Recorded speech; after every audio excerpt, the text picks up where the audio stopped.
এই যে কালু আমাদের সাথে সাথে এই সরিষা খেতে চলে আসছে। এই চুপও না হানাপ। এই যে কালুও আমাদের সাথে সাথে চলে আসছে। আমরা এখন যেখানে যাচ্ছি কালুও সেখানেই যাচ্ছে, কিন্তু আমরা চলে গেলে কালু অনেক মন খারাপ করবে। জানি এটা হলো যে কালাইয়ের শাক। আই কালু চলে গেলাম, কালু এই যে চলে গেলাম, কালু চলে আসবে না, ওই দৌড়ে চলে আসবে কালু। ও হলো এই গ্রামেরই কুকুর, কাকুদের বাসায় থাকে।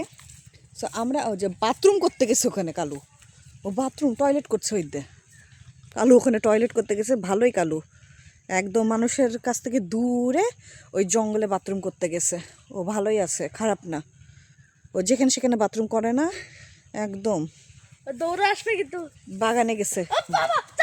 এই যে কালু বাথরুম শেষ, এই যে দৌড়ে কালু চলে আসলো। এই যে কালু চলে আসছে দৌড়ে, ওর বাথরুম শেষ, টয়লেট করা শেষ, এই যে দৌড়ে যাচ্ছে। ওরে বাবা রে, ওই যে চলে আসছে। আন্নাপি ভাবি ওখানে গেছে, তাই কালু চলে গেছে ওখানে।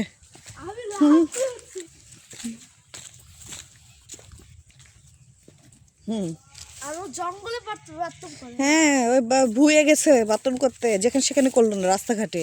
ও একদম বুঝে শুনে ওখানে গেছে জঙ্গলে। না, ও একাই চলে আসছে। ও আমরা চলে গেলে ওর মন খারাপ করবে। ওই এই কালু নামটা আমি দিয়েছি, ওর কোনো নাম ছিল না, বাট কালু নাম বলার সাথে সাথে ও এতটা পোষ মানে গেছে, এতটা শিকারী হয়ে গেছে যে ওই যে ভাবিরা যাচ্ছে, ও ভাবিদের সাথে সাথে যাচ্ছে কালু। এই যে ওদের সাথে সাথে যাচ্ছে।